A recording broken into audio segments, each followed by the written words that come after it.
चलिए बच्चों, अब शुरू करते हैं नेक्स्ट लेक्चर और इसमें हम बात करेंगे static equilibrium of the bodies.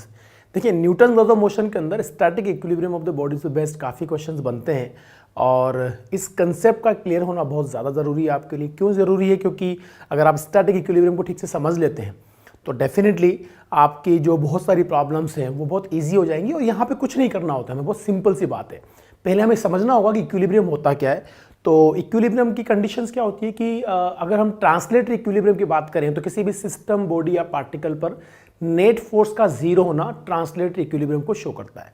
और अगर कंप्लीट इक्विलिब्रियम की बात करें तो उस पर नेट फोर्स भी जीरो होना चाहिए और नेट टॉर्क भी जीरो होना चाहिए। क्योंकि आपने अभी टॉर्क को ठीक से नहीं समझा है, तो जब हम रोटेशनल मोशन के वीडियोस बनाएंगे तब आपको समझाएंगे कि नेट फोर्स और नेट टॉर्क को जीरो करके इक्विलिब्रियम को कैसे समझते हैं। न्यूटन लॉज ऑफ मोशन में हम सीधी सीधी बात करेंगे कि किस तरह से किसी सिस्टम, बॉडी या पार्टिकल के ऊपर नेट फोर्स को जीरो किया जाता है और स्टैटिक इक्विलिब्रियम को समझा जाता है। अच्छा, फिर से मैं समझा देता हूं आपको कि इक्विलिब्रियम का मतलब क्या होता है। In case of Newton laws of motion, equilibrium का सिंपल सा मतलब होता है किसी भी पार्टिकल, बॉडी या सिस्टम पर नेट फोर्स का जीरो होना। तो इक्विलिब्रियम का यहाँ सिंपल मतलब होगा इक्विलिब्रियम का नेट फोर्स हमें जीरो करना है। और अब सिंपल सी बात है, अगर नेट फोर्स जीरो तो एक्सेलरेशन जीरो होगा, और अगर एक्सेलरेशन जीरो है तो एक्सेलरेशन जीरो होने की दो शर्तें होती हैं, या तो कोई पार्टिकल, बॉडी या सिस्टम परमानेंट रेस्ट पे हो या वो यूनिफॉर्म मोशन में हो। तो अगर वो परमानेंट रेस्ट पे है और उस पर नेट फोर्सेस जीरो है तो उसको हम बोलेंगे static equilibrium.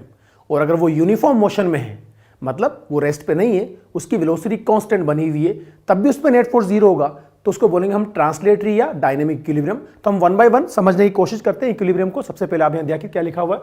A body is in state of rest or moving with constant velocity is said to be in equilibrium, right? अब यहां दूसरा पॉइंट देखिए आप, when it is at rest it is said to be static equilibrium। और अगर ये motion में इसके पास वेलोसिटी है तो उसको अपन डायनेमिक इक्विलिब्रियम बोलते हैं या ट्रांसलेटरी इक्विलिब्रियम बोलते हैं। आगे देखिए यहां लिखा हुआ है कंडीशन फॉर ट्रांसलेटरी इक्विलिब्रियम। तो कंडीशन फॉर ट्रांसलेटरी इक्विलिब्रियम वही होंगी जो मैंने आपको अभी समझाया। यहां लिखा हुआ है for a body to be in translatory equilibrium no net force must be act on the body. उस पर जो नेट फोर्स की वैल्यू है वो जीरो होनी चाहिए। अच्छा, ट्रांसलेटरी इक्विलिब्रियम आपके समझ में आ चुका होगा कि साहब नेट फोर्स तो जीरो है लेकिन बॉडी मोशन में है, उसका मोशन यूनिफॉर्म है, उसके पास यूनिफॉर्म वेलोसिटी है। तो इस तरह के इक्विलिब्रियम को हम बोलते हैं ट्रांसलेटरी इक्विलिब्रियम। इस केस के अंदर, इस पूरे के पूरे लेक्चर के अंदर हम सिर्फ और सिर्फ ज्यादातर केसेस की बात करेंगे जिसमें अपन बात करेंगे कि जो इक्विलिब्रियम है वो स्टैटिक है। एक दो केस में आपको समझा दूंगा ट्रांसलेटरी इक्विलिब्रियम के भी, ताकि इस तरह के क्वेश्चन आ जाएं तो वो भी आप डील कर लें। नाउ स्टार्ट करते हैं कि किस तरह से अपन इक्विलिब्रियम को समझेंगे। यहां पे देखिए एक सिस्टम है, यहां पे दो, एक वर्टिकल वॉल है, एक ये हॉरिजॉन्टल सरफेस है, मतलब इसको सीलिंग आप बोल सकते हो, ये वर्टिकल वॉल है। और एक ब्लॉक को हैंग किया हुआ है जिसका वेट 100 न्यूटन गिवन है और जिन रस्सियों से इसको बांधा हुआ है उनके अंदर टेंशन की वैल्यू हमें बतानी। तो क्वेश्चन क्या है, a block of weight 100 newton is suspended as shown with the help of 3 strings, find the tension in each of the 3 strings. सभी के अंदर हमें टेंशन का वैल्यू फाइंड करना है। देखिए, इसी लेक्चर के अंदर मैं आपको एक तरीका और बताऊंगा इस तरह की प्रॉब्लम्स को सोल्व करने का, वो होता है लैमिस थ्योरम। तो लैमिस थ्योरम को भी मैं आपको समझा दूंगा, लेकिन अगर आपको वेक्टर के कंपोनेंट लेने आते हैं तो आप बहुत आसानी से इस तरह की प्रॉब्लम्स को डील कर सकते हैं। और कंपोनेंट लेना तो बड़ा आसान है, अभी मैं समझा देता हूं आपको कंपोनेंट कैसे लेते हैं।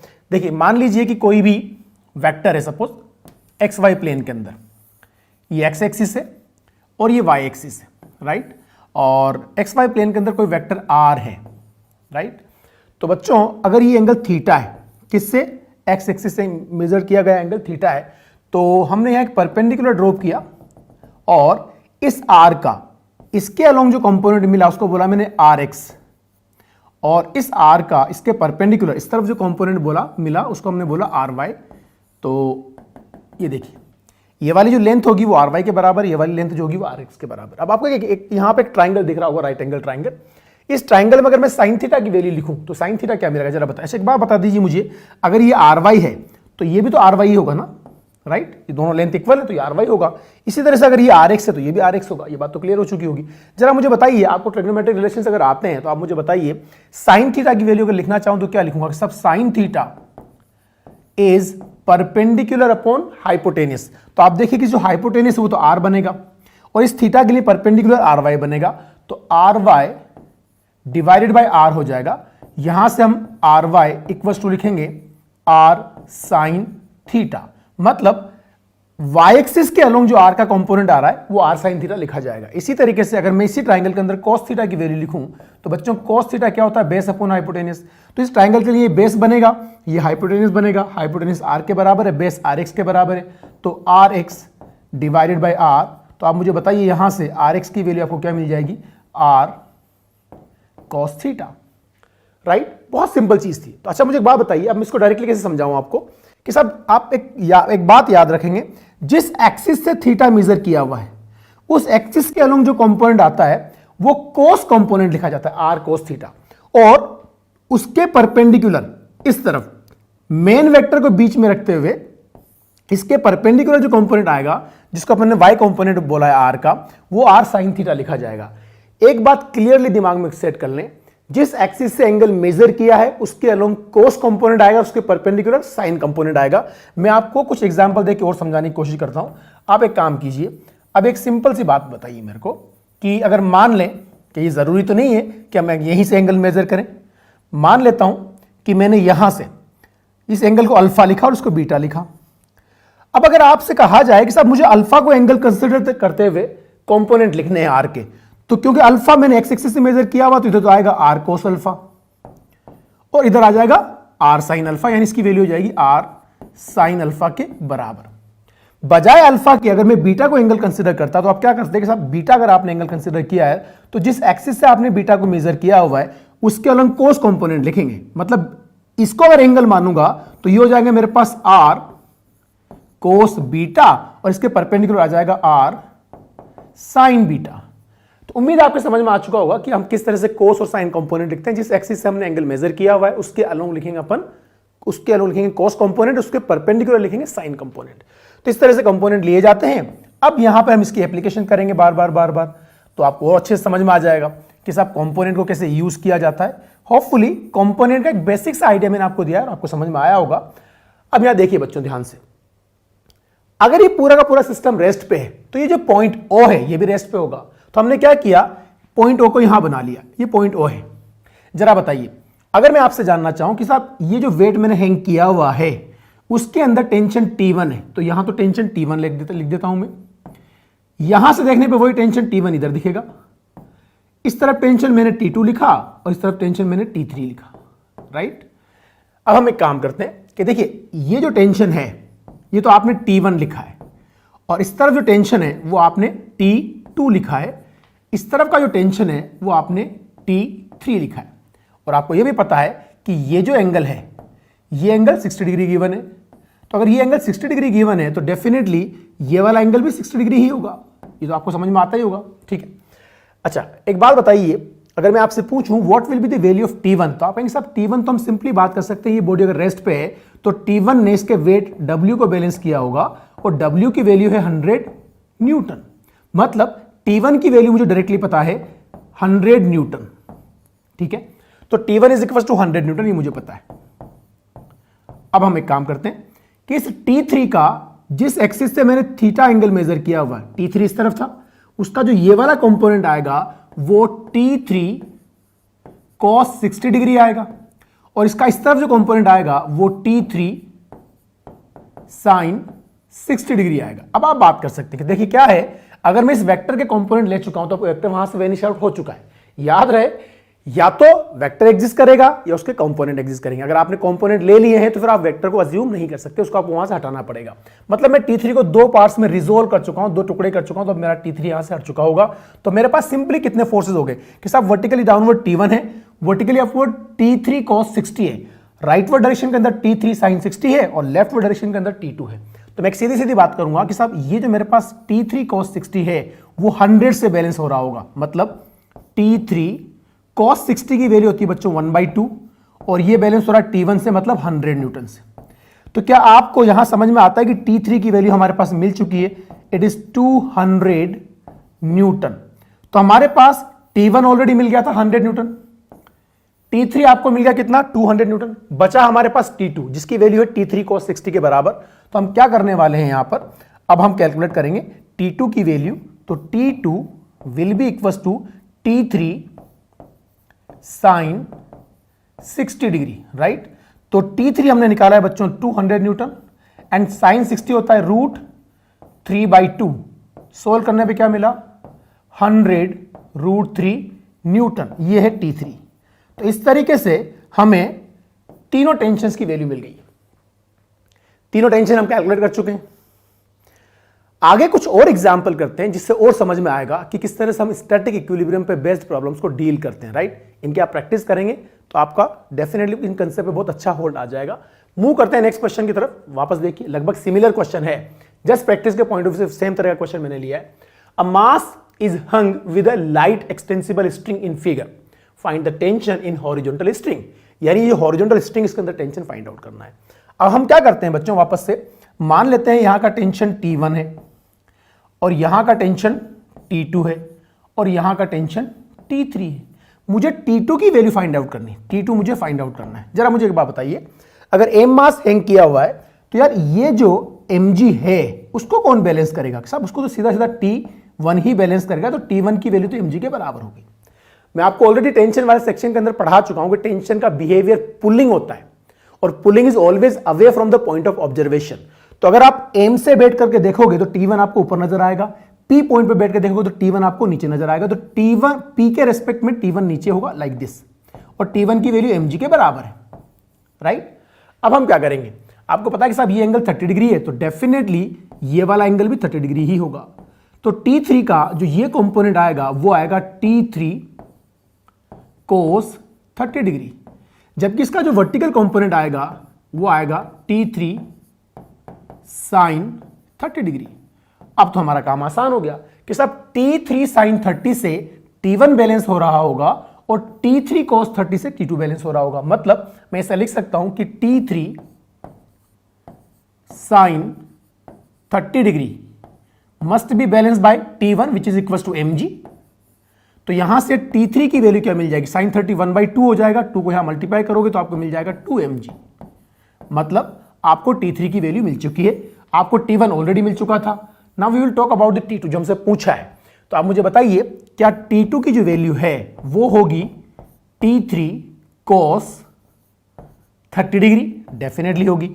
और T3 मेरे पास 2mg की फॉर्म में मिल चुका है। cos 30 होता है √3/2, 2 से 2 कैंसिल कर लूंगा, तो T2 का वैल्यू मुझे मिल जाएगा mg √3। इस तरीके से आप T2 भी निकाल सकते हैं। तो दोनों प्रॉब्लम समझ में आ गई होंगी और आप इनका अच्छे से प्रैक्टिस भी करेंगे। अब हम बात करते हैं नेक्स्ट क्वेश्चन की, जो काफी हद तक सिमिलर होगा। हम बात कर रहे हैं static equilibrium of the bodies, जहां पर नेट फोर्स को इसको जीरो करके हमें सिस्टम के से रिलेटेड प्रॉब्लम्स को सोल्व करना है। चलिए देखिए क्वेश्चन, देखिए calculate the tension T1, T2 and T3 in the massless strings shown in figure. G की वैल्यू देखिए 10 मीटर पर सेकंड स्क्वायर। चलिए साहब वापस से बात करते हैं, इसका अलग से डायग्राम बना के देखते हैं, फ्री बॉडी डायग्राम, जहां से हम चीजों को बहुत अच्छे से समझ सकते हैं। यहां एक चीज तो क्लियर है बच्चों, देखो कि यार ये जो फोर्स है ना, वेट mg, जो कि 50 न्यूटन के बराबर होगा, वो तो T3 से बैलेंस हो रहा होगा। तो T3 तो मुझे डायरेक्टली नजर आ रहा है कि T3 की वैल्यू तो 50 न्यूटन है। अब मुझे T1 और T2 कैलकुलेट करने हैं, तो बहुत ध्यान से देखिएगा करना क्या है। यहां पर आप ये जो पॉइंट है, ये वाला जो पॉइंट है जहां तीनों रस्सियां जुड़ी हुई, इसको मैं P पॉइंट मान लेता हूं। और आपको ये बात समझ में आना चाहिए कि पूरा का पूरा सिस्टम अगर रेस्ट पे है तो P पॉइंट भी रेस्ट पे होगा, और जो पॉइंट रेस्ट पे है परमानेंट, उस पर नेट फोर्सेस जीरो होंगे। तो हमें करना क्या है, ये जो P पॉइंट है उसको मैं यहां से बना लेता हूं, एक P पॉइंट बना लिया मैंने यहां पर, राइट। और P पॉइंट से देखने पर T3 मुझे नीचे नजर आ रहा है। T3 का जो वैल्यू है वो है 50 न्यूटन, जो हमें डायरेक्टली दिख रहा है। अब आप मुझे बताइए, एंगल्स को देख लेते हैं एक बार, और बहुत आसान तरीके से आप इस तरह क्वेश्चन को सोल्व कर सकते हैं। एंगल देखिए, ये लाइन हॉरिजॉन्टल ड्रॉ करता हूं, बताइए अगर ये एंगल 60 डिग्री है तो ये वाला एंगल भी तो 60 डिग्री ही होगा। इसी तरह से ये एंगल 30 डिग्री, तो ये वाला एंगल भी 30 डिग्री ही होगा, राइट।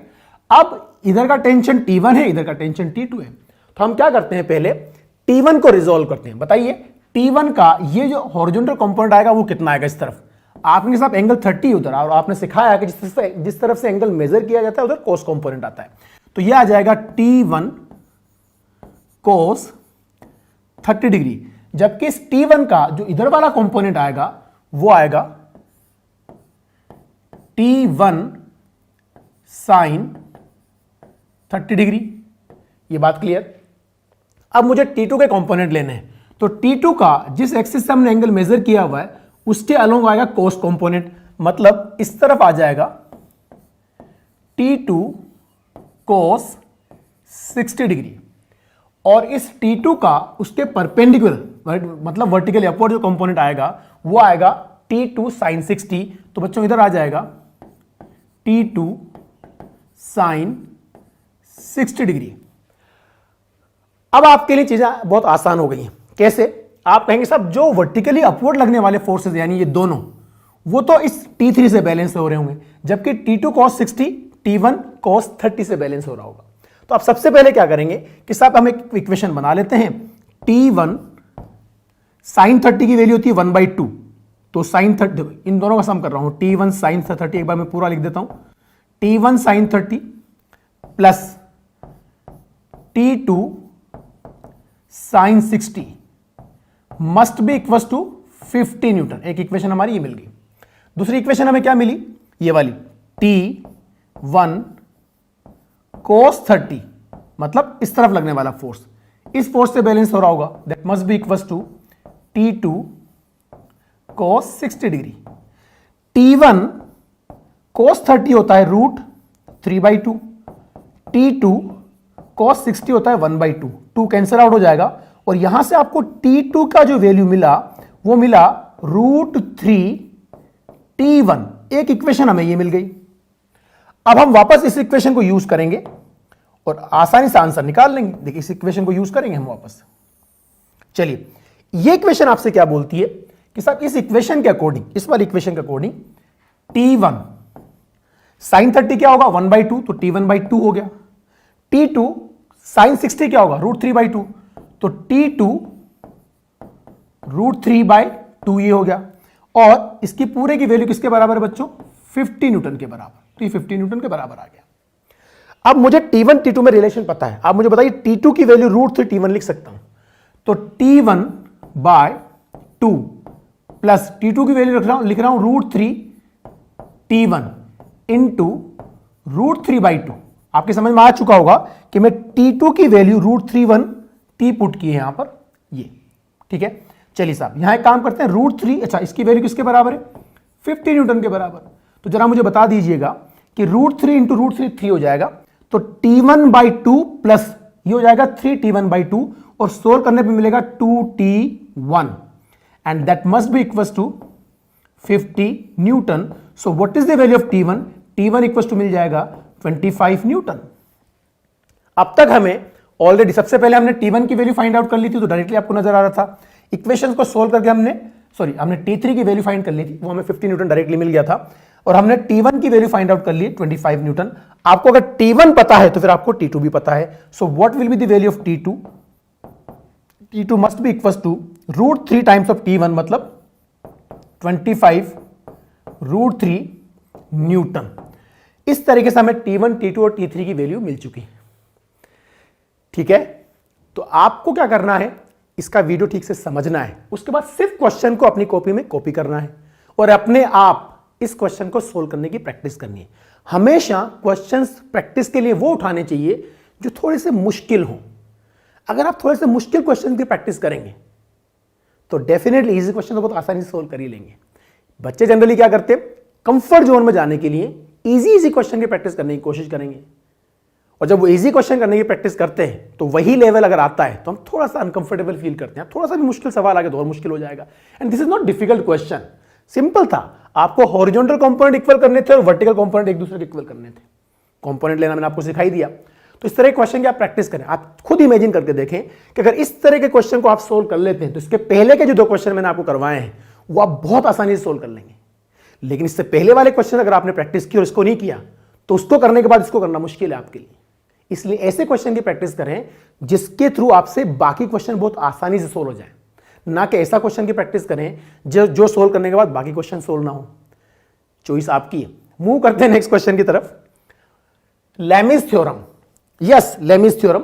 कहीं ना कहीं जब किसी भी बॉडी पर 3 फोर्सेस पिक्चर में आ रहे हो और under the influence of 3 forces वो बॉडी स्टैटिक इक्विलिब्रियम में हो, तो ऐसी प्रॉब्लम्स को सोल्व करने के लिए लेमी ने एक थ्योरम दिया था जो कहीं ना कहीं साइन ऑफ एंगल पे बेस्ड होता है और उसको बोलते हैं लेमिस थ्योरम। इसको समझाने की कोशिश करता हूं।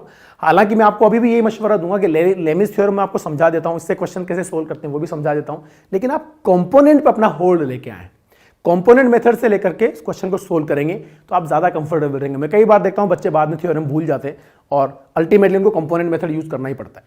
खैर, लेमिस थ्योरम होती क्या उसके बारे में बात करते हैं। यहां देखिए साइन रूल क्या होता है।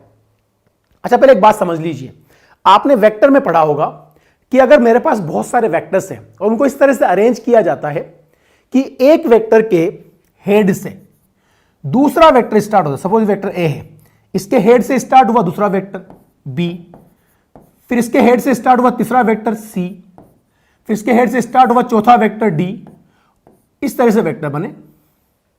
अब जरा बताइए रिजल्टेंट कैसे निकालते हो आप, कि साहब सबसे पहले वाले वेक्टर की टेल से सबसे आखिरी वाले वेक्टर के हेड को ज्वाइन कर देते हैं, तो रिजल्टेंट ये बनेगा, राइट। ए की टेल से इस वेक्टर के हेड को ज्वाइन करने पर रिजल्टेंट वेक्टर मिलेगा। पर अब मुझे बताइए कि मेरे पास अगर एक वेक्टर और हो ई, जो इसके हेड से स्टार्ट होकर के यहां आ जाए। अब जरा मुझे बताइए, आप कहेंगे कि साहब देखिए पहला जो वेक्टर है उसकी टेल और जो लास्ट वेक्टर है उसका हेड एक दूसरे से फ्यूज हो गया, और अगर ऐसा होगा तो उनके बीच का डिस्टेंस 0 हो गया, मतलब इन सबका वेक्टर सम 0 हो गया। तो आप अगर वेक्टर्स को बहुत सारे वेक्टर्स ले लें, आप उसको इस तरह से अरेंज करें कि पहला वेक्टर के हेड से दूसरे वेक्टर का टेल स्टार्ट हो रहा हो, लाइक ये वेक्टर हेड था, ये इसका टेल था, ए वेक्टर का ये हेड था। अब इसके हेड से दूसरा वेक्टर जो बी है उसका टेल स्टार्ट हो रहा है, और फिर बी के हेड से सी का टेल स्टार्ट हो रहा है, फिर सी के हेड से डी का टेल स्टार्ट हो रहा है, और डी के हेड से ई का टेल स्टार्ट हो रहा है। ई का जो हेड है वो ए के साथ वापस ए के टेल के साथ फ्यूज हो गया। मतलब अगर इनिशियल वेक्टर का टेल और फाइनल वेक्टर का हेड एक दूसरे से फ्यूज हो जाए तो बच्चों इन सभी का वेक्टर सम 0 मिलेगा। आई बात समझ में? तो आप इस चीज को समझें। और अब मैं आता हूं वापस एक नए कंसेप्ट पे जिसको अपन बोलते हैं लेमिस थ्योरम। समझाने की कोशिश करता हूं कि लेमिस थ्योरम होती क्या है, राइट। ध्यान से देखना, यहां पर ये हमारे पास कुछ फोर्सेज हैं, आपको नजर आ रहा होगा। ये फोर्स F1 इस तरफ है।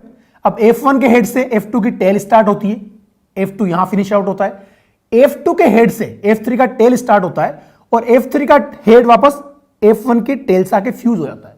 मतलब आप देखेंगे कि 3 फोर्सेज हैं, उनको इस तरह से अरेंज किया हुआ है कि फर्स्ट वेक्टर का टेल और आखिरी वेक्टर का हेड एक दूसरे से फ्यूज हो गया। मैंने अभी आपको समझाया, इस सिचुएशन में इन सभी फोर्सेज का वेक्टर सम 0 मिलेगा। मतलब अगर इस तरह से किसी भी सिस्टम पे फोर्स लग रहे हैं तो उनका वेक्टर सम 0 मिलेगा, और वेक्टर सम 0 मिलेगा तो हम कहेंगे कि साहब वो इक्विलिब्रियम में है, और इक्विलिब्रियम में है, और अगर वो रेस्ट पे तो उसको बोलेंगे हम स्टैटिक इक्विलिब्रियम में है। ठीक है, चलिए साहब, लेमिस थ्योरम का अकॉर्डिंग क्या होता है पहले आप ही समझ लें।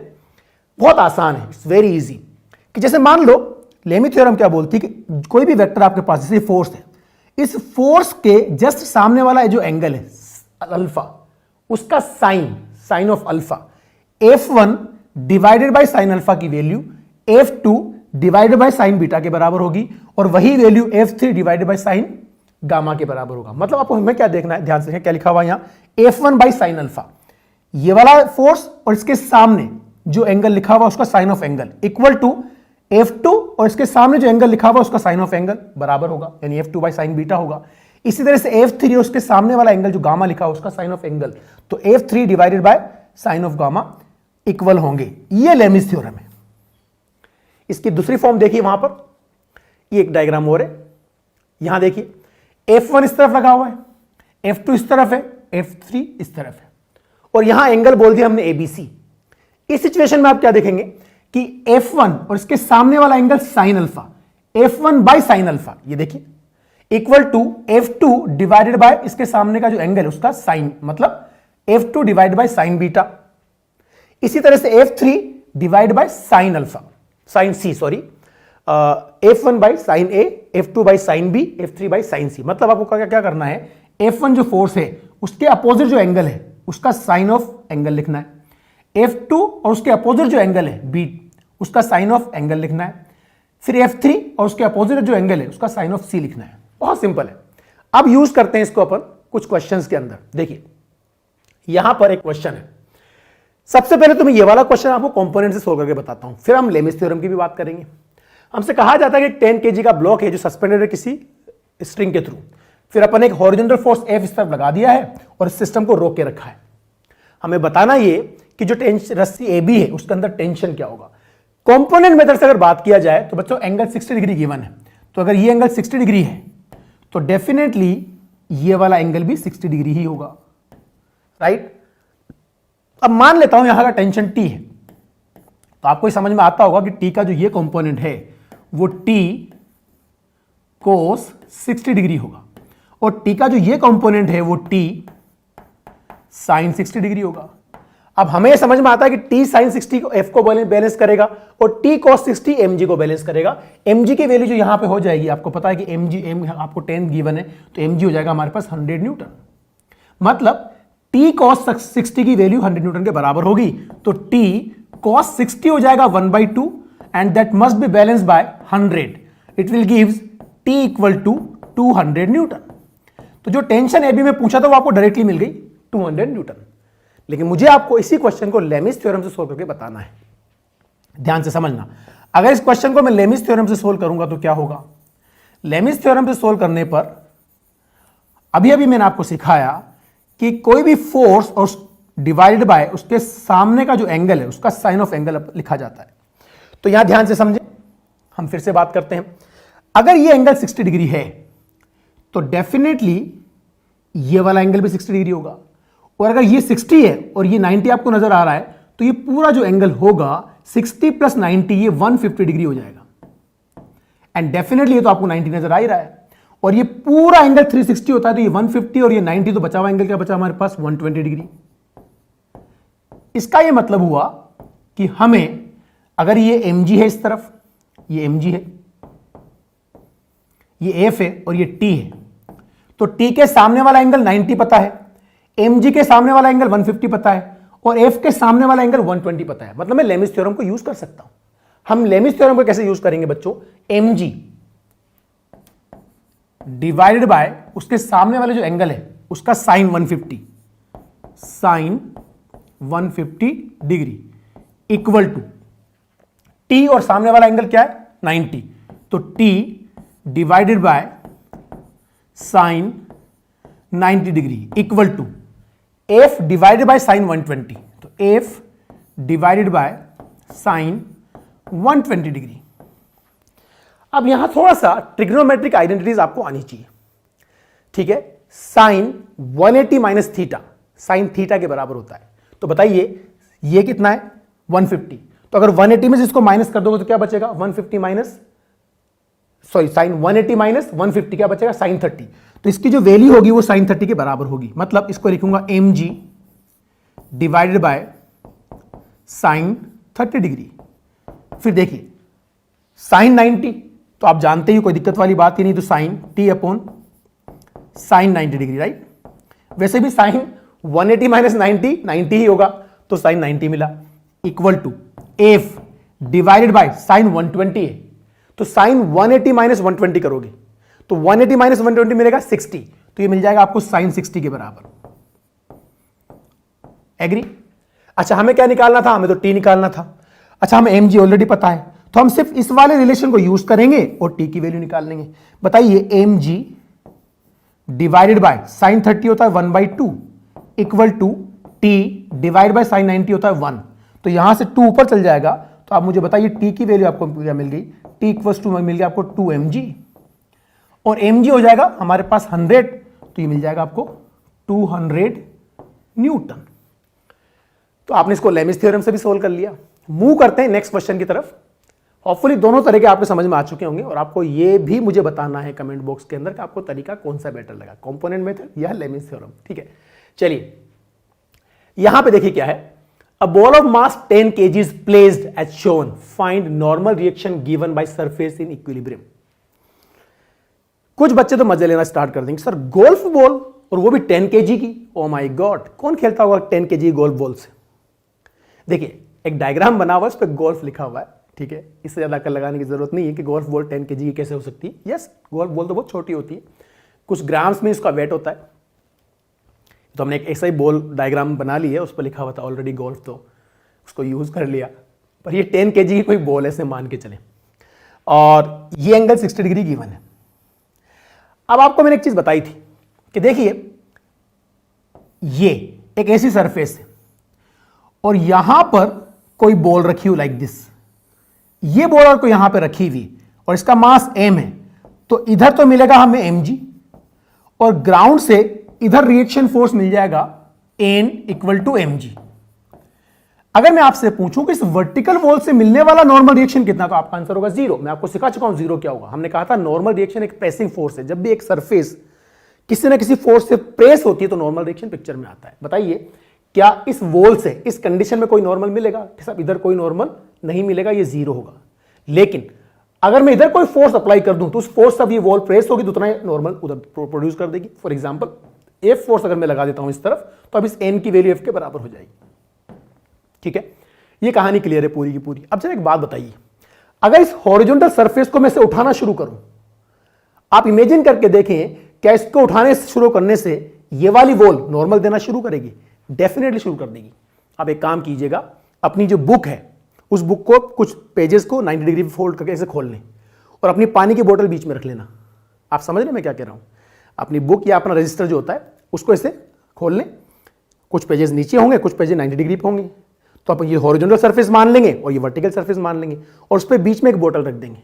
अब वर्टिकल जो पेजेस हैं उनको एज इट इज रखें और हॉरिजॉन्टल सरफेस को उठा के प्रेस करने की कोशिश करें। आपको समझ में आएगा कि अब वर्टिकल पेजेस जो हैं वो एक प्रेसिंग फोर्स लगाना शुरू कर देंगे। तो वही कहानी यहां पर है। छोटी छोटी चीजें हैं, बहुत इजीली समझ में आ जाती हैं और आपके भी समझ में आ ही गया होगा। तो हम एक काम करते हैं कि यहां से देखते हैं।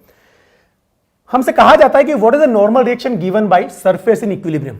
जो सरफेस है उनसे मिलने वाला नॉर्मल रिएक्शन क्या होगा? हम क्या करते हैं बच्चों, देखिए हमने इधर तो क्या नॉर्मल लिया, इधर ये इस तरफ लगने वाला फोर्स तो mg होगा, तो ये तो मैं mg लिख दूंगा डायरेक्टली। यहां से मिलने वाला नॉर्मल उस तरफ है, ठीक है, और यहां से मिलने वाला नॉर्मल इस तरफ है। हम इसको n1 लिख देते हैं और इसको n2 लिख देते हैं। करें सोल्व करना शुरू। पहले कंपोनेंट मेथड यूज करते हैं, उसके बाद लेमिस थ्योरम यूज करेंगे। जरा मुझे बताइए, अगर ये एंगल 60 डिग्री है तो बच्चों ये सरफेस के परपेंडिकुलर बनेगा। ये तो आपको अच्छी तरह आता होगा यार, ये वाला एंगल भी 60 डिग्री होगा। एग्री? अगर ये 60 है तो ये भी 60 होगा। अब यहां से देखिए, आपको एक बात समझ में आती है कि ये जो इंक्लाइन सरफेस है और ये जो n1 है वो इसके परपेंडिकुलर पास हो रहा है। यानी परपेंडिकुलर लाइन, इंक्लाइन सरफेस के परपेंडिकुलर लाइन वर्टिकल से जो एंगल बनाएगी वो 60 डिग्री होगा। मैं आपको सिंपल सिंपल चीजें बता रहा हूं, आप डायरेक्टली वहां भी बात कर सकते हैं। तो बताइए अगर ये 60 डिग्री है तो ये वाला एंगल सिर्फ 60 होगा, और अगर ये 60 है और ये लाइन ऐसे ड्रॉ कर देता हूं मैं इस तरफ, तो ये 60 है तो ये एंगल भी तो 60 डिग्री होगा। ध्यान से समझना, अगर ये वाला एंगल 60 डिग्री है तो डेफिनेटली ये वाला एंगल भी 60 डिग्री ही होगा। बात समझ में आ गई? तो हम एंगल समझ में आ जाते हैं। अब हम एक काम करेंगे कि साहब n1 का जो ये कंपोनेंट आएगा n1 cos 60 डिग्री, वो तो वेट को बैलेंस कर रहा होगा mg को, और n1 का जो इधर कंपोनेंट आएगा n1 sin 60 डिग्री, वो इस n2 को प्रोड्यूस कर रहा होगा, यानी n2 को बैलेंस कर रहा होगा। ये भी बहुत बात कर सकता हूं। तो बताइए n1 cos 60 की value 1/2 and that must be equal to mg, और mg की वैल्यू कितनी हो जाएगी? यहां पर m हमें 10 kg गिवन है तो mg हमारा 100 हो जाएगा। तो आप मुझे बताइए क्या n1 का वैल्यू 200 न्यूटन मिल गया? Yes, n1 is 200। Now what is the n2? कि साहब n2 इक्वल टू मिलेगा n1 sin 60 डिग्री, और आप जानते हो n1 कितना है? n1 हमने सोल्व किया है 200 और sin 60 होता है √3/2, तो सोल्व करने पे मिल गया आपको 100 √3 न्यूटन। इस तरह से, सॉरी न्यूटन में है ये, तो इस तरह से आप क्या देख पा रहे हैं कि आपने n1 और n2 कैलकुलेट कर लिया बाय यूजिंग कंपोनेंट मेथड। ठीक है, now we will talk about the Lami's theorem, कि अगर इसी क्वेश्चन को लेमिस थ्योरम से सोल्व किया जाए तो क्या होगा। चलिए बात करते हैं। एक बार सारा मैं इसको इरेज कर देता हूं, और अब हम क्योंकि लेमिस थ्योरम की एक दो एप्लीकेशन सिखाना चाह रहा हूं आपको, तो मैं इसको लेमिस थ्योरम से भी सोल्व करके बताता हूं। तो लेमिस थ्योरम से इसको कैसे सोल्व करेंगे? अभी अब मैंने आपको बताया कि लेमिस थ्योरम को कैसे यूज करना होता है। सो हमें यहां पर 3 फोर्सेस नजर आ रहे हैं, राइट, और जो फोर्सेस हमें नजर आ रहे हैं हम उसी से बात करेंगे। एंगल्स तो यहां भी हमें पता करना ही पड़ेगा। तो हम एक काम करते हैं कि देखिए, ये बात आपके समझ में आ चुकी होगी कि साहब ये वाला एंगल 60 डिग्री है, राइट, और ये वाला एंगल भी 60 डिग्री है। इसको हमने n1 लिखा, इसको हमने n2 लिखा। अब जरा मुझे एक बात बताइए, ये वाला फोर्स mg है और mg की वैल्यू 100 न्यूटन, ये भी हमें समझ में आती है बात। ठीक है, क्योंकि मास 10 kg था तो mg हो जाएगा 100, ये आपको समझ में आता ही होगा। जरा मुझे बताइए, अगर मैं इस पॉइंट को देखूं तो mg के जस्ट अपोजिट वाला एंगल ये बनेगा, ये 60 है, ये 90 तो ये 150 डिग्री बन जाएगा, ये वाला एंगल 150, राइट। इसी तरीके से अगर आप देखेंगे तो n2 के जस्ट सामने वाला जो एंगल है वो ये एंगल बनेगा। अब मुझे बताइए, एक और बात बताइए, n1 के सामने वाला तो बहुत इजीली नजर आ रहा है ना आपको, ये वाला एंगल। आप ध्यान से देखें बच्चों, यहां पर ऐसे समझाता हूं, यहां एक बार डायग्राम बना लेता हूं आपको। ये देखिए, ये है हमारे पास n2, ये है हमारे पास n1 और ये है हमारे पास mg। तो आपसे कह रहा हूं कि साहब ये जो एंगल है ये तो 150 डिग्री है, ये एंगल 90 आपको दिख रहा है, तो रिमेनिंग एंगल कितना होगा 120 डिग्री। तो आपको इन तीनों के बीच के एंगल्स पता है। अब लेमिस थ्योरम कैसे यूज करते हैं कि साहब mg तो हमारा 100 न्यूटन है, इसकी वैल्यू तो मुझे डायरेक्टली वैसे भी पता है, तो मैं क्या करूंगा, mg के जस्ट सामने वाला एंगल 150 है, और आपको मैंने सिखाया mg हो जाएगा 100 डिवाइडेड बाय साइन 150। तो साइन 150, अगर साइन 150 को थीटा मान लूंगा तो 180 माइनस थीटा साइन थीटा के बराबर होता है। आप मतलब ऐसे बात करें, आप सीधी सीधी बात करें, सॉरी मैंने रॉन्ग बोल दिया। ये कितना एंगल है हमारे पास 150, 180 में से माइनस करें 150 को, तो जो एंगल बचा वही वैल्यू साइन 150 की होगी। तो अगर 180 में से इसको माइनस करोगे तो साइन 180 में से 150 को माइनस करो, कितना मिला 30। तो जो साइन 30 की वैल्यू होगी वही साइन 150 की वैल्यू होगी। तो साइन 30 की वैल्यू तो आप जानते हैं 1/2 होती है, तो यहां लिख दूंगा साइन, एक बार तो आप 150 लिख दें, पूरा का पूरा सोल्व कर देता हूं, equal to n1 upon sine 90, n1 upon sine 90 degree equal to n2 upon sine 120, n2 upon sine 120 degree, right. चलिए साहब एक बात बताइए, क्या साइन 150 साइन 30 के बराबर होगा? डेफिनेटली होगा। तो 100 डिवाइडेड बाय साइन 30 होता है 1/2, यहां पुट कर दिया, equal to n1 divided by sine 91 होता है तो 1 पुट कर दिया, equal to n2 divided by sine 120, sine 120 sine 60 के बराबर होगा। तो बच्चों ये हो जाएगा √3/2। तो ध्यान से देखें, ये तो 100 हो गया, 2 ऊपर जाके 200 बना देगा, तो 200 equal to n1 equal to, ये 2 ऊपर चला जाएगा तो 2 times of n2 divided bye √3। अब आपको यहां समझ में आ रहा होगा कि n1 तो मुझे मिल गया 200, तो अगर n1 की वैल्यू पूछी जाए तो कितनी साहब, ये मिला 200, जो हमने वहां डायरेक्टली निकाल लिया था कंपोनेंट मेथड से। और n2 का वैल्यू कितना मिलेगा साहब, 2n2 बाई √3 इक्वल टू 200 है, तो यहां से इसको कैंसिल करोगे तो ये 100 हो गया, √3 को मल्टीप्लाई कर दोगे इधर ला करके, तो बच्चों क्या मिल गया आपको, n2 की वैल्यू n2 इक्वल्स टू, ये आपको मिलता है 100 √3 न्यूटन। तो उम्मीद है आपको लेमिस थ्योरम से भी ये सवाल समझ में आ चुका होगा। चॉइस आपकी है कि आपको कंपोनेंट मेथड यूज करना है या लेमिस थ्योरम यूज करनी है, राइट। सो मेरे हिसाब से तो आप कंपोनेंट मेथड यूज करें। नीट लेवल पे जो सवाल आते हैं उसमें लेमिस थ्योरम से ज़्यादा परेशान होने की जरूरत नहीं है, अपना अपना कंफर्ट जोन होता है। अगर आपको लेमिस थ्योरम में कंफर्टेबल फील होता है तो आप लेमिस थ्योरम से सोल्व करें। आपको कंपोनेंट लेकर रिजोल्व करके, कंपोनेंट्स को, किसी वेक्टर को रिजोल्व करके, मतलब कंपोनेंट लेकर के और हॉरिजॉन्टल और वर्टिकल फोर्सेस को बैलेंस करके सवाल को सोल्व करना आसान लगता है, उस मेथड से सोल्व करें, अपने कंफर्ट जोन में रख के सवाल को सोल्व करें। चलिए साहब मूव करते हैं आगे और एक और क्वेश्चन सोल्व करने की कोशिश करते हैं। देखिए ये भी एक स्टैटिक इक्विलिब्रियम का क्वेश्चन है। मैंने आपसे कहा था कि मैं समझाऊंगा कि इक्विलिब्रियम में अगर बात की जाए तो एक तो होता है कि साहब अगर कोई system under the influence of multiple forces, बहुत सारे फोर्सेस लग रहे थे सिस्टम के ऊपर, और उन सभी फोर्सेस का वेक्टर सम 0 था, तो हमें पता है नेट फोर्स 0 मिलेगा, और नेट फोर्स 0 मिलेगा तो वो इक्विलिब्रियम में होगा। पर कोई सिस्टम अगर इक्विलिब्रियम में है तो वो रेस्ट पे भी हो सकता है अगर वो स्टैटिक इक्विलिब्रियम में है, और अगर कोई सिस्टम इक्विलिब्रियम में है तो वो यूनिफॉर्म मोशन में भी हो सकता है ना, जिसको हम ट्रांसलेटरी इक्विलिब्रियम बोलेंगे। तो ये जो केस है बच्चों, ये ट्रांसलेटरी इक्विलिब्रियम का ही है, ध्यान से समझना। A 50 kg person stand on a 25 kg platform. He pulls massless rope which is attached to the platform via the frictionless massless pulleys as shown in the figure. The platform moves upward with steady velocity. Steady velocity मतलब होता है constant velocity. Constant velocity मतलब velocity constant है, पूरे system की velocity constant है। इसका क्या मतलब हुआ कि साहब वेलोसिटी अगर कांस्टेंट है तो नेट फोर्स 0 रहेगा, और अगर नेट फोर्स 0 रहेगा तो मुझे इक्विलिब्रियम वाली कंडीशन जस्टिफाई करनी पड़ेगी, ठीक है। The force which which with which the person pulls the rope इस पर्सन ने जिस फोर्स से इस रोप को पुल किया हुआ है उस फोर्स की वैल्यू बतानी है। अब यहां पर एक बात ध्यान रखना है, आपके दिमाग में इमीडिएटली एक बात आ गई होगी कि सर क्वेश्चन में लिखा हुआ है कि मेन ने रोप को जिस फोर्स से पुल किया हुआ है उस फोर्स की वैल्यू बतानी है। तो अगर मेन ने रोप को नीचे पुल किया हुआ है तो आपने एरो ऊपर क्यों बना दिया? समझ में आई बात? अरे भाई न्यूटन थर्ड लॉ क्या बोलता है कि सभी फोर्सेस पेयर में आते हैं। समझ में आ गई बात? तो यहां से अगर हम देखेंगे तो अगर मेन ने नीचे पुल किया रोप से तो रोप ने मेन को ऊपर पुल किया उतने ही फोर्स से।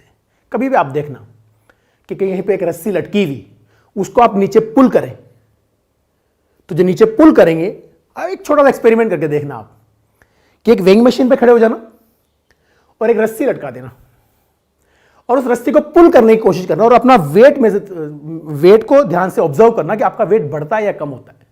अगर आप रस्सी को पुल करेंगे नीचे और आप देखेंगे वेइंग मशीन पे तो अपना वेट कम होता हुआ फील करेंगे। आप जितना ज्यादा फोर्स से पुल करेंगे उतना वेट आपको कम फील होगा वेइंग मशीन के अंदर, और बहुत ज्यादा फोर्स से पुल कर ले तो आप लटक जाएंगे रस्सी के, तो आपका नॉर्मल जीरो हो जाएगा, आपका वेट जीरो फील करेंगे। इसका यह मतलब हुआ कि अगर मैं किसी रस्सी को नीचे पुल करता हूं तो रस्सी मुझे ऊपर पुल कर रही होती है और मेरा नॉर्मल डिक्रीज कर रही होती है। तो असल कहानी यह है कि मेन ने अगर रोप को नीचे पुल किया तो रोप ने मेन को ऊपर पुल किया उतने ही फोर्स, इसलिए मैंने डायरेक्शन ऊपर शो किया है। अच्छा, किसी भी आइडियल स्ट्रिंग में सभी जगह फोर्स की वैल्यू सेम होती है, तो आपको समझ में आ जाना चाहिए कि इस रस्सी में सभी जगह फोर्स की वैल्यू सेम होगी। तो यहां पे फोर्स एफ होगा और यहां पे भी फोर्स एफ होगा, यहां पे फोर्स एफ होगा और यहां पे भी फोर्स एफ होगा, इसी तरह से यहां पे फोर्स एफ होगा और यहां पे भी फोर्स एफ होगा। आपको ये बात समझ में आती होगी कि मैं एरोस किस तरह से शो कर रहा हूं। समझ में आ गई बात? आपको पता है कि फोर्स या टेंशन जो होता है वो away from the point of observation होता है। तो अगर मैं यहां से देखूंगा तो फोर्स नीचे दिखेगा, पुली से देखूंगा फोर्स ऊपर दिखेगा, इस पुली से देखूंगा इस रस्सी के अंदर, इस पुली से देखने में फोर्स नीचे दिखेगा, इस पुली से देखने में फोर्स ऊपर दिखेगा, और ये फोर्स तो अपोजिट दिखेंगे इस रस्सी के अंदर, हॉरिजॉन्टल रस्सी के अंदर। यहां से फोर्स इधर दिखेगा, यहां से फोर्स इधर दिखेगा। पर्सन से देखा तो ये फोर्स ऊपर दिखा। अब हम क्या करते हैं बच्चों, इसके अंदर ये वाला जो सेक्शन है, सिर्फ ये वाला सेक्शन, ये देख लें, इसको ऑब्जर्व करें। ठीक है, आप देखिए यहां एक चीज आपको नजर आ रही होगी कि एफ फोर्स ऊपर लग रहा है, एफ फोर्स ऊपर लग रहा है, ये फोर्स भी ऊपर लग रहा है, और इसका मास अगर कैपिटल एम है और इसका मास स्मॉल एम है, नीचे वाला जो प्लेटफॉर्म है अगर उसका मास में स्मॉल एम कंसिडर कर लेता हूं, स्मॉल एम है ये, तो M plus M into g नीचे लगेगा। मतलब नीचे वाला जो force M plus small M into g के बराबर होगा। तो अगर इस पर नेट फोर्स जीरो है तो आप क्या कहेंगे, सब एफ प्लस एफ मतलब 3f। 3f जो अपवर्ड डायरेक्शन में लग रहा है उसकी value M plus M into g के बराबर होगी। अब यहां से देखिए, आप यहां से बात कर सकते हैं सब 3 times of F equal to M plus M 50 plus 25 75 into g की वैल्यू 10 हो जाएगी। तो आप यहां से देखिए ये जो है 25 आ गया और एफ की वैल्यू आपको मिल गई 250 न्यूटन। मतलब इस पर्सन ने 250 न्यूटन का फोर्स लगाया होगा इस रस्सी पर, तब जाकर के इस पूरे के पूरे सिस्टम पर नेट फोर्स जीरो हुआ और पूरा का पूरा सिस्टम कांस्टेंट वेलोसिटी से ऊपर चल रहा है। उम्मीद है क्वेश्चन भी आपके समझ में आ चुका होगा। कई बार क्या होता है, आप डायग्राम्स देख करके सवाल से डर जाते हो। बच्चों, डायग्राम को देखें और ठीक से एनालिसिस करें। क्वेश्चन तो आसान ही होते हैं और नीट लेवल पे तो बिल्कुल मुश्किल सवाल नहीं पूछे जाते, पर अपने कॉन्सेप्ट्स क्लियर करने के लिए आपको अलग अलग वैरायटी के सवाल सोल्व करने पड़ते हैं ताकि कॉन्सेप्ट्स क्लियर हो जाएं और हमें बाकी क्वेश्चंस पे कॉन्फिडेंस आए। ठीक है, तो होपफुली आपको ये क्वेश्चन समझ में आ चुका होगा। मूव करते हैं नेक्स्ट क्वेश्चन की तरफ। यहां देखिए, 3 blocks are A, B, C are suspended as shown in the figure. Mass of the each block is A and B, A and C is M. आप ऐसे मान के चले, इसको तो मान लिया A, ये B है और ये C है। हमसे कहा जाता है कि ये जो हमारे पास ये वाला ब्लॉक है A, इसका मास भी M है और जो C ब्लॉक है उसका मास भी M है, स्मॉल m, जबकि B ब्लॉक का मास कैपिटल M है। ठीक है, if system is in equilibrium and mass of B is capital M, पूरा का पूरा सिस्टम अगर इक्विलिब्रियम में और B का मास कैपिटल M है, तो आपको रिलेशन बताना है कि इनमें से कौन सा रिलेशन सही है। ये बहुत इजी क्वेश्चन है और इंटरेस्टिंग है। देखिए, अगर सिस्टम इक्विलिब्रियम में है तो ये क्या लग रहा होगा, mg, और यहां का टेंशन T जो है वो mg के बराबर होगा। फिर आपको ये पता है कि पूरी रस्सी में सब जगह टेंशन सेम होगा, तो यहां से देखने पर यही टेंशन इधर दिखेगा, और इसी तरीके से ये mg होगा और यहां का टेंशन भी mg के बराबर ही होगा। हमें पता है सिस्टम रेस्ट पे, तो mg ने टेंशन को बैलेंस किया होगा, और पूरी की पूरी रस्सी के अंदर टेंशन होगा, तो यहां इस ब्लॉक से देखूंगा तो यही टेंशन मुझे इधर दिखेगा, T। अब जरा एक बात बताइए, अगर मैं आपसे जानना चाहूं कि इस T का ये कंपोनेंट क्या आएगा, मैंने आपको सिखाया जिस एक्सिस से थीटा मेजर किया हुआ उधर कोस कंपोनेंट आता है, तो ये बनेगा T कोस थीटा, और ये कंपोनेंट क्या आएगा, T साइन थीटा। ये बात समझ में आ गई। अब हम क्या करेंगे, इसी तरीके से हम इस वाले T के कंपोनेंट लेंगे। ये एंगल थीटा है, तो इस T का ये कंपोनेंट बनेगा T कोस थीटा, इधर ऑलरेडी T कोस थीटा था, तो ये बन जाएगा 2T कोस थीटा, और ये वाला जो कंपोनेंट आएगा वो आएगा T साइन थीटा। आप क्या देख रहे होंगे कि ये T sine theta equal and opposite होने की वजह से कैंसिल आउट हो जाएंगे। इसका जो वेट नीचे mg है वो डेफिनेटली इस 2T cos थीटा से बैलेंस हो रहा होगा।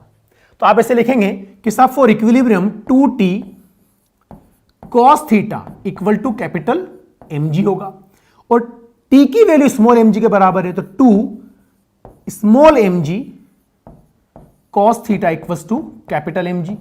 आपको बताया कि T की वैल्यू स्मॉल mg के बराबर, ये स्मॉल mg, राइट, ये सब स्मॉल mg हैं। सो g से g कैंसिल आउट कर दें, और यहां से बताइए 2m इक्वल टू क्या मिला, capital M divided by cos theta. आप मुझे बताइए, यह जो थीटा है वो 90 से तो छोटा है और 0 से बड़ा है, और इस सिचुएशन में कोस थीटा की वैल्यू लेस देन 1 मिलेगी, मतलब cos theta equals to less than 1 है। अगर कोस थीटा 1 से छोटा है तो डेफिनेटली 2m की वैल्यू m से बड़ी होगी, तो हम कह सकते हैं 2m will be greater than capital M। ये सही रिलेशन है, इसका मतलब this is the right answer. समझ में आ गया क्या कहानी रही, यहां कोई कंफ्यूजन तो नहीं है। cos theta is less than 1, क्यों, देखो cos 0 1 होता है, अब 0 से जब हम वैल्यू बढ़ाएंगे तो लेस देन 1 मिलता है, 90 पे जाके cos थीटा क्या हो जाता है 0। तो और ये जो एंगल आपको दिख रहा है तो डेफिनेटली 90 से तो है छोटा लेकिन 0 से बड़ा है, तो यहां पे cos थीटा की वैल्यू 1 से कम ही मिलेगी, और अगर ये वैल्यू लेस देन 1 है तो डेफिनेटली ये 2m बड़ा होगा। आप मुझे बताइए, अगर ये एग्जैक्टली 1 होता cos थीटा, और एग्जैक्टली 1 कब होता, जब थीटा की वैल्यू क्या होती 0। आप समझ में आ गई बात, थीटा की वैल्यू अगर 0 होती तो ये बराबर हो जाते। आप जरा मुझे बताइए, अगर ये 1 होता तो 2m equal to capital M होता, और ये 1 होने का क्या मतलब है, थीटा की वैल्यू 0 होती, 0 तो है नहीं वहां पर। हमें पता है cos थीटा की वैल्यू कुछ ना कुछ फाइनाइट वैल्यू एग्जिस्ट करेगी, और वो 90 से कम है और 0 से बड़ा है। इसका मतलब ये वैल्यू अगर 1 होगी तो ये 2m के बराबर होगा कैपिटल M।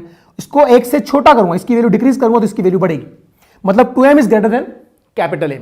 समझ में आ गया, बढ़े आगे, मूव करते हैं नेक्स्ट क्वेश्चन की तरफ। एग्जैक्टली सिमिलर क्वेश्चन है, और आपसे कहा गया that pulleys and strings shown in the figure are smooth and negligible mass for the system remains in equilibrium, the angle theta should be. सारी कंडीशंस आइडियल हैं, pulleys ideal है, frictionless and massless मानी जाती है, string non stretchable and massless मानी जाती है।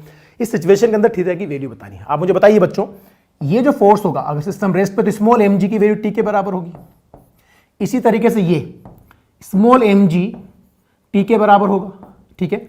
अभी अभी हमने देखा कि अगर ये एंगल थीटा और ये एंगल भी थीटा है, तो ये जो t है उसका जो ये कंपोनेंट आएगा वो t cos थीटा होगा, और ये होगा t sin थीटा। इसी तरीके से ये जो t है उसका ये कंपोनेंट t cos थीटा हो जाएगा, यहां ऑलरेडी t cos थीटा था तो ये बन जाएगा 2t cos थीटा, और ये कंपोनेंट आ जाएगा t sin थीटा। हमें ये समझ में आता है कि t sin theta cancel out हो जाएंगे, और 2t cos थीटा इसके वेट से बैलेंस होगा जो कि √2mg के बराबर है। मतलब मैं लिखूंगा √2mg equal to 2t cos theta, right.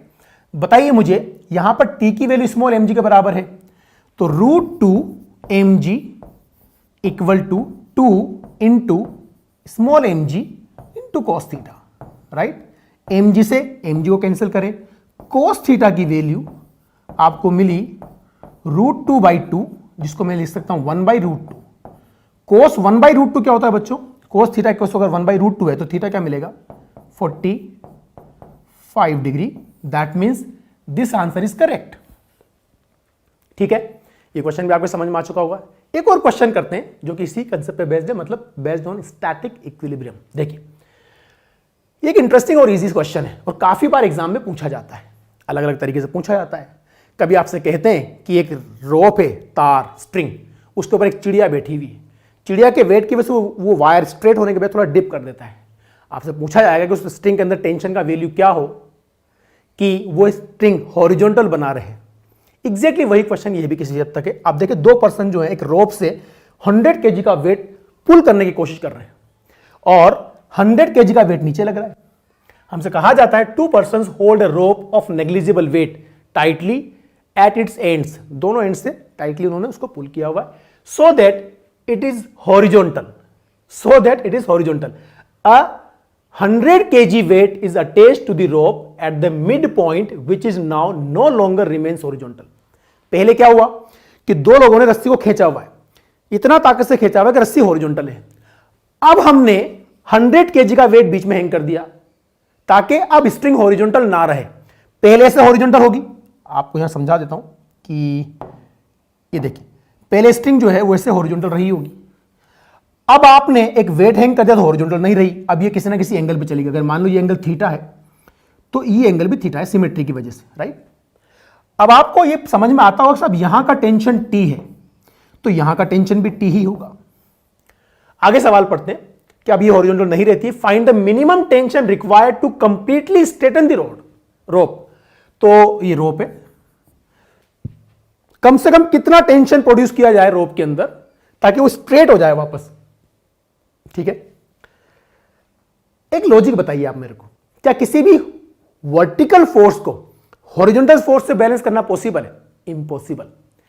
किसी भी वेक्टर का उसके परपेंडिकुलर कंपोनेंट 0 आता है, किसी भी वेक्टर का उसके परपेंडिकुलर कंपोनेंट 0 आता है। इसको ध्यान से समझें। अगर मैं आपसे कहूं बच्चों कि ये मेरे पास कोई फोर्स F है, बताइए इस डायरेक्शन में ये एंगल अगर 90 डिग्री है तो F का ये कंपोनेंट क्या आएगा? F cos 90 degree. cos 90 0 होता है, इसका मतलब इसका इधर कोई कंपोनेंट एग्जिस्ट नहीं करेगा। इसी तरह से इधर भी कोई फोर्स आएगा तो उसका भी इधर कोई कंपोनेंट एग्जिस्ट नहीं करेगा। इसका क्या मतलब हुआ कि अगर ये रोप हॉरिजॉन्टल हो जाती है, अगर ये रस्सी हॉरिजॉन्टल हो जाती है तो वेट को कौन बैलेंस करेगा भाई? इसका मतलब इसको हॉरिजॉन्टल करना पॉसिबल नहीं है और मैथमेटिकली वही चीज हम प्रूव करने वाले हैं। आप क्या कहेंगे साहब टेंशन टी इधर था, एक हॉरिजॉन्टल लाइन बना दी मैंने इस तरफ, तो अगर मैं हॉरिजॉन्टल लाइन बना देता हूं इस तरफ तो आप देखिए ये एंगल थीटा तो ये एंगल भी थीटा होगा, इसी तरीके से ये एंगल भी थीटा ही बनेगा।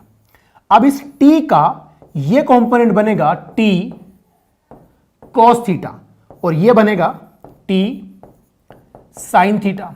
इसी तरीके से इस टी का ये कंपोनेंट आएगा टी कॉस थीटा और ये आएगा टी साइन थीटा, तो 2t साइन थीटा हो जाएगा। T cos theta cancel out हो जाएंगे और 2t साइन थीटा इसका वेट बैलेंस कर रहा होगा, तो मैं ऐसा बोल सकता हूं कि 2t sine theta must be equal to weight of the body. 100 kg weight है इसका वेट, राइट। तो यहां से बताइए टी की वैल्यू क्या आएगी? सब T equal to W, W को मैंने वेट मान लिया, डिवाइडेड बाई 2 साइन थीटा। अब जरा मुझे बताइए, अगर मैं आपसे कहता हूं कि मैं स्ट्रिंग को स्ट्रेट करना चाहता हूं, if we want to become a string straight, if we want to make string straight, अगर हम इसको स्ट्रिंग को स्ट्रेट करना चाहते हैं तो अगर स्ट्रिंग स्ट्रेट हो जाएगी तो फिर ये एंगल क्या हो जाएगा? 0, क्योंकि स्ट्रिंग जो है वो हॉरिजॉन्टल से थीटा एंगल बना रही है। अब इसको सीधा करना चाहोगे तो एंगल 0 हो जाएगा। आप एंगल 0 करना चाहते हैं, अगर आप थीटा को 0 करेंगे तो साइन थीटा भी 0 हो जाएगा। 0 मल्टीप्लाई बाय 2 0 मिलेगा, समथिंग डिवाइडेड बाय 0 इंफिनिटी मिलेगा। तो यहां क्या हो जाएगा? If we want to make string straight, straight मतलब हॉरिजॉन्टल, ऐसे लिख सकता हूं यहां पर horizontal, theta becomes equals to 0 degree, sine 0 degree हो जाएगा 0, और उस सिचुएशन में जो हमारा टेंशन रिक्वायर्ड है इस फॉर्मूले से वो हो जाएगा W डिवाइडेड बाय 0, मतलब इनफाइनाइट। क्या आप किसी रस्सी के अंदर इनफाइनाइट टेंशन प्रोड्यूस कर सकते हो? Not possible. तो अगर आप किसी रस्सी के अंदर इनफाइनाइट टेंशन प्रोड्यूस नहीं कर सकते तो आप इसको स्ट्रेट भी नहीं कर सकते। और मैंने आपको पहले ही समझा दिया था कि वर्टिकल फोर्स को बैलेंस करने के लिए वर्टिकल फोर्स ही रिक्वायर्ड होगा उसके अपोजिट डायरेक्शन में। हॉरिजॉन्टल फोर्स आप वर्टिकल फोर्स को कभी बैलेंस कर ही नहीं सकते। तो अगर रस्सी को आपने सीधा कर दिया, बिल्कुल स्ट्रेट कर दिया, तो टेंशन हॉरिजॉन्टल होगी। अब वेट कौन बैलेंस करेगा भाई? तो इसका मतलब ये हुआ कि कोई ना कोई कंपोनेंट तो होना ही चाहिए वर्टिकली अपवर्ड जो वेट को बैलेंस करे, और वो तभी पॉसिबल है जब ये थीटा एग्जिस्ट करेगा। मतलब थीटा तो यहां पर एग्जिस्ट करेगा, वो जीरो नहीं हो सकता, रस्सी स्ट्रेट नहीं हो सकती। तो यही क्वेश्चन आपसे दूसरी फॉर्म में पूछा जाता है कि साहब एक वायर था और उस वायर के ऊपर ऐसे एक वायर ऐसे था, इसमें टेंशन कुछ रहा होगा, और एक चिड़िया आके बैठ जाती है। तो अगर कोई चिड़िया इस पे आके बैठ जाती है, कोई बर्ड इस पे आके बैठ जाती है, तो आप कह सकते हैं कि साहब उस सिचुएशन के अंदर ये देखिए ऐसे कोई बर्ड अगर यहां आके बैठ जाता है, तो बर्ड के यहां बैठने से क्या होगा? देखिए ये बर्ड यहां आके बैठ जाता है, तो बर्ड का वेट नीचे लगेगा W, टेंशन T इधर आएगा, टेंशन T इधर आएगा, ये एंगल थीटा, ये एंगल भी थीटा। आपसे कहा जाता है इसमें टेंशन का वैल्यू क्या होगी? स्ट्रेट बना रहे, आंसर रिमेन सेम, इंफिनिटी। भाई वेट को बैलेंस करने के लिए टेंशन का कोई ना कोई तो कंपोनेंट ऊपर आना चाहिए। तो रस्सी अगर आपने सीधी कर दी, स्ट्रिंग को आपने सीधा कर दिया, वायर को सीधा कर दिया, तो फिर आपको वेट को बैलेंस करने के लिए इसका कोई कंपोनेंट एग्जिस्ट ही नहीं करेगा टेंशन का ऊपर। मतलब टेंशन इसको स्ट्रिंग को स्ट्रेट करना पॉसिबल नहीं है। उम्मीद है आपको ये लेक्चर समझ में आया होगा और इन क्वेश्चंस को आप अच्छे से प्रैक्टिस करेंगे। एक और क्वेश्चन करते हैं, आगे मूव करते हैं। बहुत इजी क्वेश्चन है।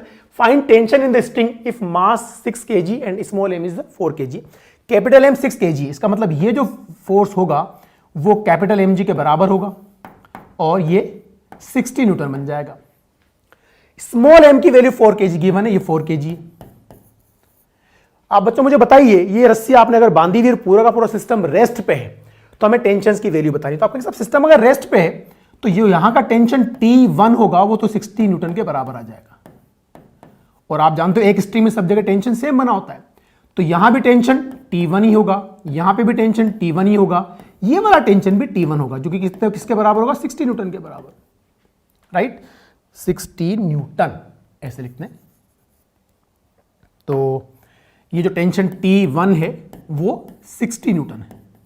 अब एक बात बताइए, 4 kg का ब्लॉक यहां है, तो उसका खुद का स्मॉल mg नीचे होगा, और इसमें अगर टेंशन T2 है, तो यहां से देखने पे T2 आपको ऊपर नजर आएगा और ब्लॉक से देखने पे T2 आपको नीचे नजर आएगा।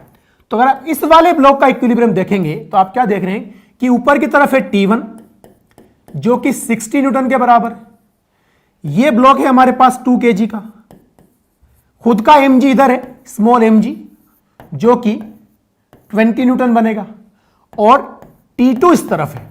तो हमें पता है कि T2 plus 20 newton must be equal to 60 newton, ताकि इस पे नेट फोर्स 0 रहे। आप मुझे बताइए T2 की वैल्यू क्या मिली? 60 माइनस 20 कितना हो जाएगा? 40 न्यूटन। दैट मीन्स इस वाली रस्सी के अंदर टेंशन 40 होगा, इसके अंदर 60 होगा। सिंपल। तो उम्मीद है ये सब क्वेश्चन आपके समझ में आए होंगे, और ये भी उम्मीद करता हूं कि आप इनकी प्रैक्टिस करेंगे, नोट्स बनाएंगे, प्रैक्टिस करेंगे, नोट्स बनाएंगे, प्रैक्टिस करेंगे। दुनिया का कोई टीचर किसी बच्चे को नहीं पढ़ा सकता जब तक कि वो खुद मेहनत ना करे। मेहनत तो आप ही को करनी है। We are a supporting part of your career. हम आपको सपोर्ट कर सकते हैं, पढ़ना आप ही को पड़ेगा। करियर आपका है, आपके करियर से आपका खुद का करियर जुड़ा हुआ है, आपके पेरेंट्स की फीलिंग जुड़ी हुई है। तो अपने पेरेंट्स की फीलिंग के लिए, खुद के करियर के लिए पढ़ाई करें, खूब मेहनत करें, खूब प्रैक्टिस करें, अच्छे अच्छे नोट्स बनाएं, खूब न्यूमेरिकल प्रैक्टिस करें। एक और बात बता दें, इस थ्योरी से जो हम पढ़ाते हैं कंसेप्ट, और अलग अलग तरह के सवालों को सोल्व करवा के आपके कंसेप्ट क्लियर करने की कोशिश करते हैं, आपके पास कोई ना कोई सोर्स ऐसा होना चाहिए जिससे आप जबरदस्त न्यूमेरिकल प्रैक्टिस करें। Without doing numerical practice physics में हाई स्कोर करना पॉसिबल नहीं होगा। आपको क्वेश्चन प्रैक्टिस करने ही पड़ेंगे। आपको लगभग हर वेराइटी का क्वेश्चन में अपने वीडियोस के अंदर आपको प्रोवाइड कर दूंगा, ताकि आपको मिनिमम प्रॉब्लम्स आए। सबसे पहले आप इन वीडियो लेक्चर्स के सवालों के नोट्स, इन वीडियो लेक्चर के जो आपको प्रोवाइड किए जा रहे हैं, उनसे ठीक से नोट्स बनाएं, नोट्स बना के उनकी प्रैक्टिस करें। फिर जो भी सोर्स आपके पास अवेलेबल उससे सोल्व करें, और मैं कोशिश करूंगा कि आपको कुछ क्वेश्चन भी प्रोवाइड कर दूं शीट्स की फॉर्म में, हैंड आउट के साथ साथ, ताकि आपको और फायदा हो जाए। Thank you so much. मिलेंगे नेक्स्ट लेक्चर के अंदर, और अब हम बात करेंगे आगे कि लिफ्ट प्रॉब्लम्स को कैसे सोल्व किया जाता है, पुली वाली प्रॉब्लम्स को कैसे सोल्व किया जाता है। पार्ट बाय पार्ट सारे कंसेप्ट क्लियर करूंगा, आपको मजा आएगा। लगे रहिए, मेहनत करते रहिए। Thank you so much.